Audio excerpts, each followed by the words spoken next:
একেবারে ভালো ব্যাপার নয়, বাট অন্যদিকে তিনটে প্লেয়ার নিয়ে এবার বাংলাদেশ টপ ওয়ান ফাইটে জড়িয়ে আছেন। সামনে রয়েছে আইএফআর, একেবারে দাঁত ভাঙা জবাব দেওয়ার জন্য প্রস্তুত হয়ে আছেন তারা। যদিও প্রথম প্লেয়ারটি লুজ করেছেন আইএফআর স্কোয়াডের, এবং আমরা একেবারে শর্ট রয়েছে বিহাতকে হারানোর পর এবার এগিয়ে যেতে দেখি বাংলাদেশ টপ ওয়ানকে বিদায় নিয়েছেন অপু ভাই 2.0 লাস্ট টু টিম। আজকের চতুর্থ match is the 3v3 scenario, IFR versus Bangladesh top one.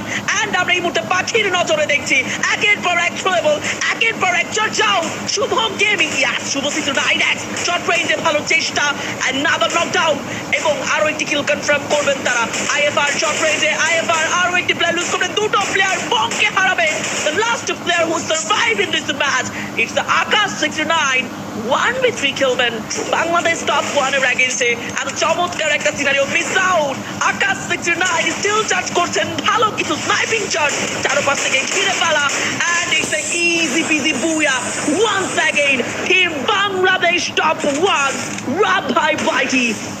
Wow, what a performance, Bangladesh top one, Rabhai Whitey. It's the mad gaming যদিও